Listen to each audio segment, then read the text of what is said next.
When I observe the stars above, I see not just distant points of light, but the promise of a future bright. One brimming with prosperity, abundance, and love.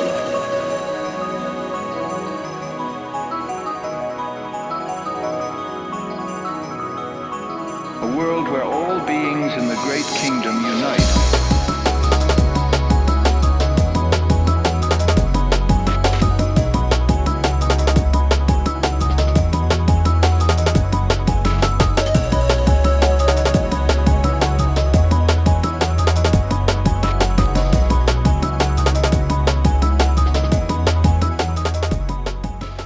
Hello everyone, I am back in the studio today and I've just finished some of my sort of summer outings. I've had a few weddings around England and I just went on holiday to Wales with a few friends and family, and I'm now firmly back in the studio in London and I'm ready to get rolling. I had a bit of a drama this week where I very foolishly ended up pouring some boiling water, like scalding hot water on my hand, which you can probably see here. I might put up a picture of how grim it looked, but I've been struggling to type, but today I'm feeling pretty good and it's healed enough that it's not bothering me so much anymore.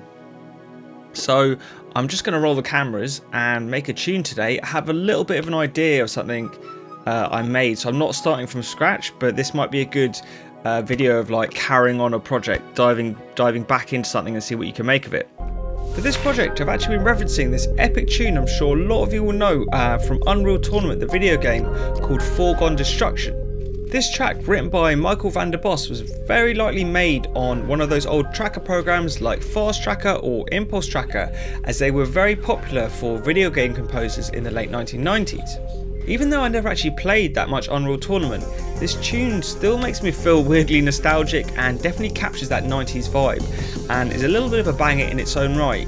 But rather than just try and copy the elements and do a sort of track breakdown, I'm really just referencing the vibe of this tune and trying to make a track that would fit into Unreal Tournament in a similar way as a background track for that style of game. With this in mind, I thought a cool way to start this freestyle production session would actually be to jump ahead in time and give you a breakdown of all the elements I'm going to end up creating in this video today, just so you can see where the project's headed and get an idea of everything you need to make this style of tune.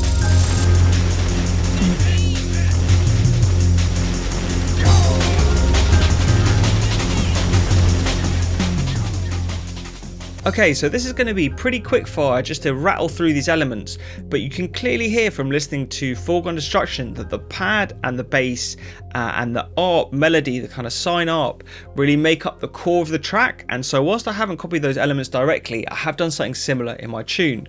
And so I have this wave station patch here, which isn't really an ARP, it's more of a repetitive melody.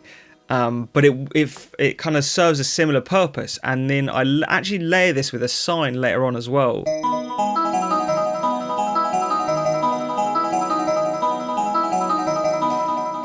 So mine's maybe a little bit more cheesy than theirs, but it actually, once you put this pad in, it sort of makes a lot more sense.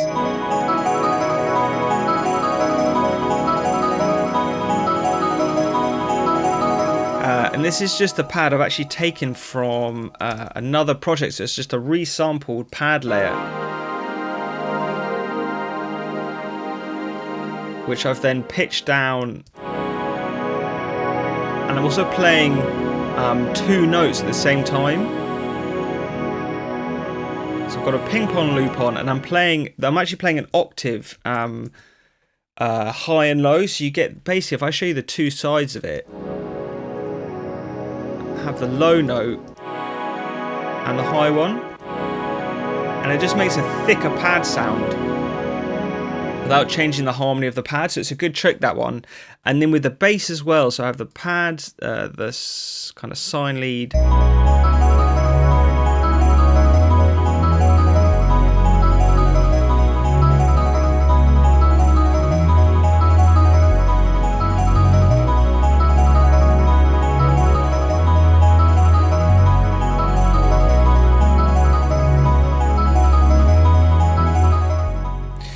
and this bass line is comes from a Serum patch, which is essentially just like a slightly detuned saw wave, I think, and then just sort of subtractive synthesis, making like a fat sound and then filtering it down is the idea there. Alongside the Sine and the pad and the bass, which make up the core instruments in the track, we of course have the drums, and these essentially revolve around an amen break.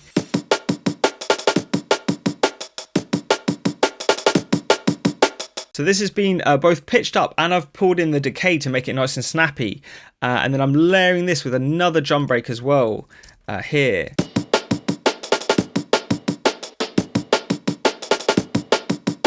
So these breaks are mostly doing the same thing, but with subtle variations of like the hats and the snares. You just get this nice interplay between two breaks there.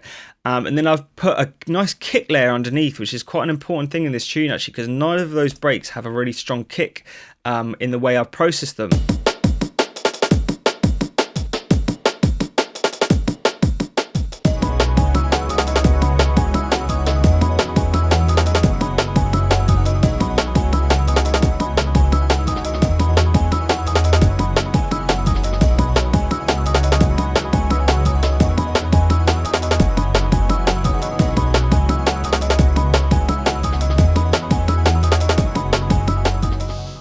Cool, so these elements really make up the foundation of the track, and then everything else is sort of developing it from there and adding on this. Especially with the drums, I bring in more percussion layers like hi-hats and rides. If I show you this section where I've got like a shaker, a ride, a hi-hat, all in this bit here, I'll show you so you can see all the MIDI.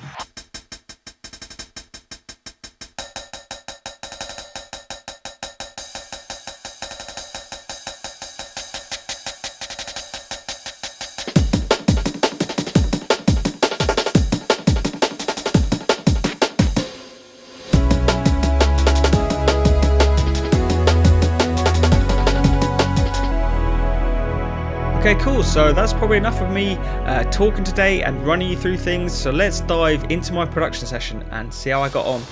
When I observe the stars above, I see not just distant points of light, but the promise of a future bright. One brimming with prosperity, abundance, and love.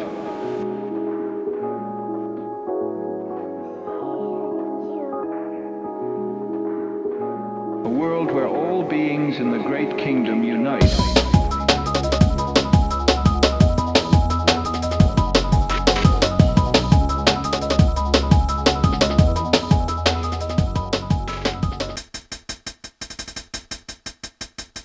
Now, one thing I do with my hi-hats, which is quite a sneaky trick, is you can come and map. So I'm basically mapping the decay of the hats to a macro here, going from 2 milliseconds to 2 seconds, as well as using a volume stepper to step through the volumes of the hat. And then in this window, I'm modulating the decay of the hats, because even though velocity always sounds really good to modulate or to change the velocity of every hit, actually changing the decay is something that brings a bit more realism to the hats as well.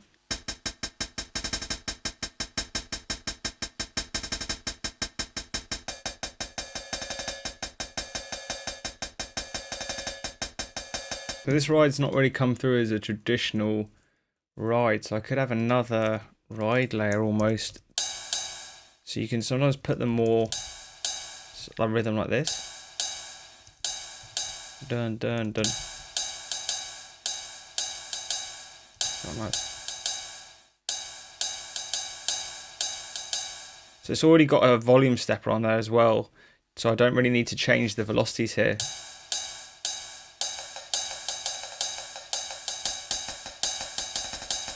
I almost want one to be like wide.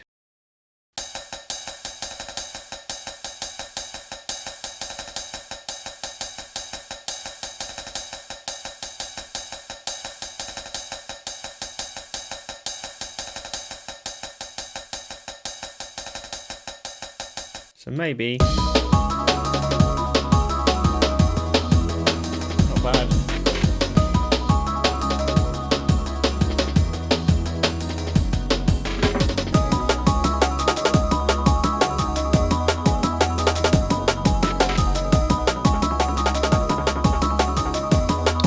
that a lot. Am I doing that? I think I am doing that in places.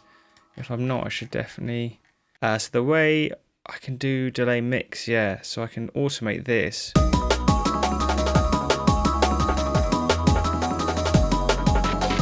It sounds a bit like that Unforgotten Worlds or whatever it's called. God, it's from that video game, Unreal Tournament. This is the vibe I'm going for with this tune.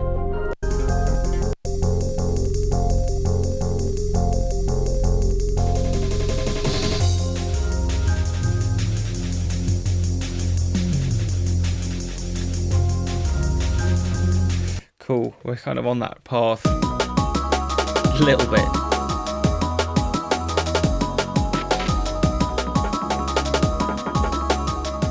Okay, that's cool. So how would I do this in Renoise is with an LFO is the best way to really hone in, rather than trying to do automation in the effects lane, which does work and is a bit of a quicker way. I do just have loads of success now doing this thing. So I assign it to the doofer, to the delay mix. I go custom one shot, and you can just draw in as long as it sets to 0 as well.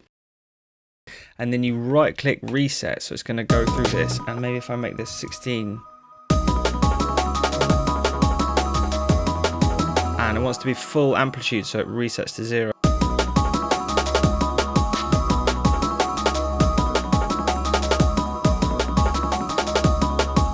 One thing that's cool about this delay is I think it's in ping pong mode as well, so it's kind of going out to the sides. And I can just paste this reset message to like activate this thing again. Cool.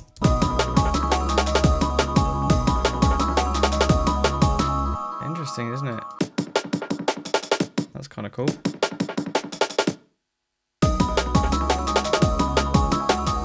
So what I could do is make this like 32 and then draw this envelope in, and then I can control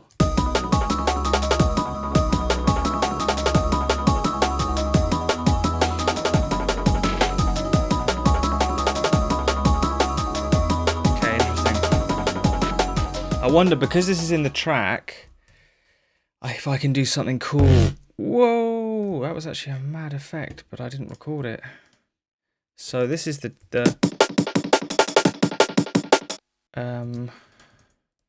paste it, paste that in.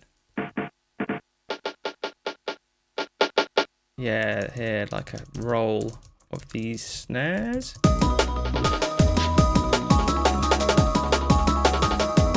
Yeah.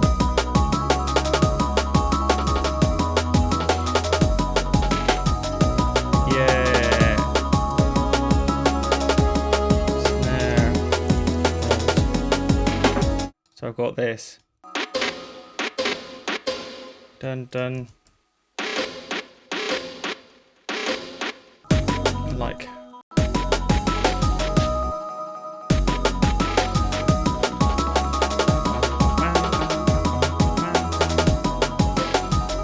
Yeah, not bad. I really need to bounce this fucking thing. Okay, let's go to this. Model main outputs. Just need to bounce this snare out.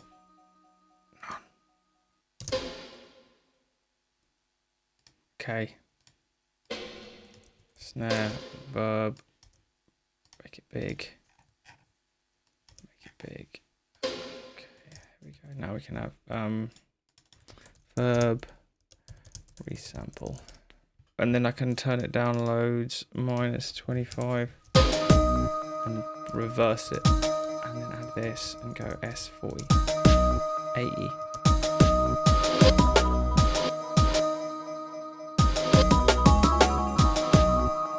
Yeah, COV.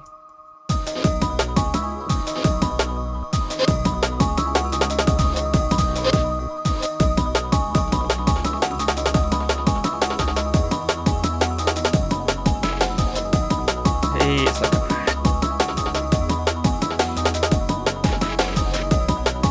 nice. One thing as I could do for this very last thing is like an effect on the same sound. So it's like that whip sound, but then maybe it starts kind of repeating. And I just change this one sample to this. So then if I just listen to this.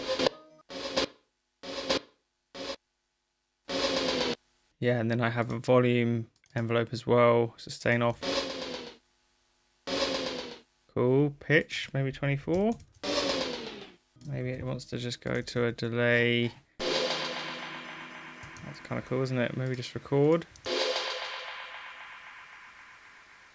Now what's cool about having this as one sound is I can do a real easy LFO from side to side.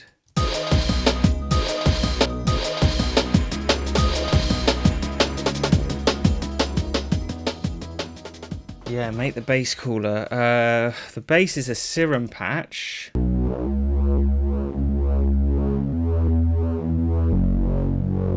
So I'm smashing it with 2 filter freaks. I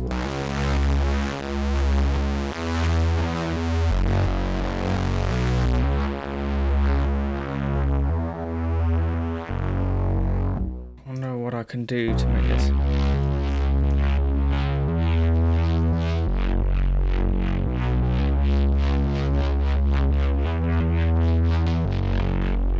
Okay, that's kind of cool. So automation, let's get an LFO going, and then I can set macro 2 it was to this, and then I can assign this to a macro 2.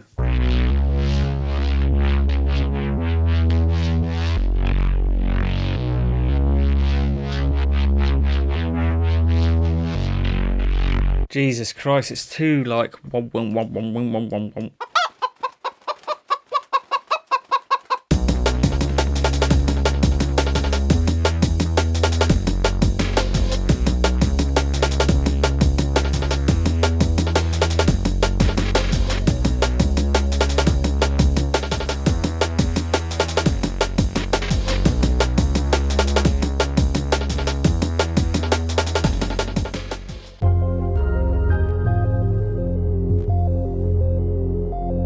Just a continuous pad.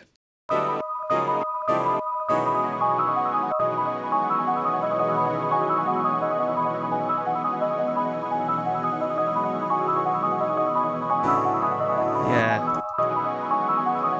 Okay, this is interesting. What I could do is play 2 notes, one an octave. And then also I love doing this thing with the digital filter and the LFO.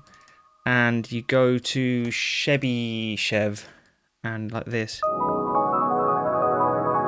and it just creates these lovely like phasey sounds, cut off, small amplitude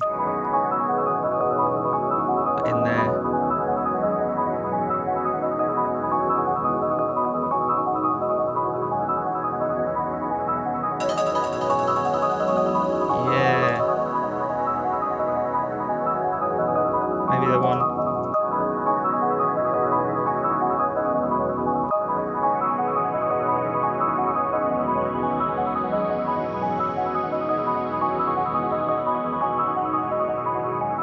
Yo.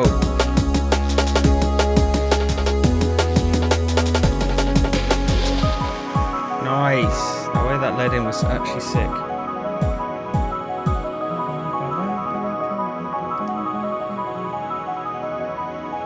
And then I just prefer these drums, annoyingly. Just not got enough energy. It needs to be like a tearing amen, maybe.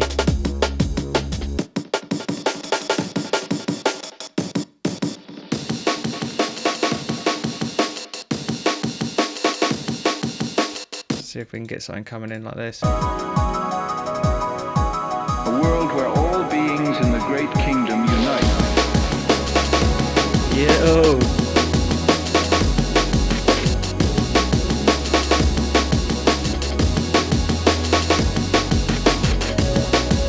I like how it's kind of like this if you listen. The way it's like spread out in the stereo. Ooh.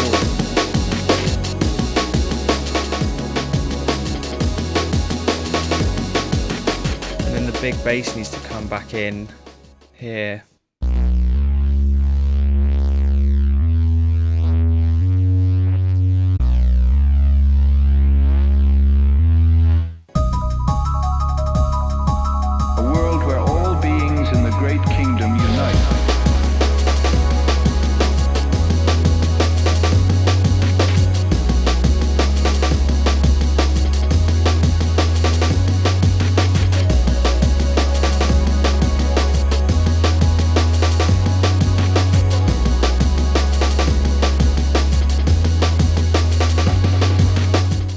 Like, did it get in?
see not just distant points of light, but the promise of a future bright. One brimming with prosperity, abundance, and love. Set this tune actually. A world where all beings in the great kingdom unite.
Of a future bright,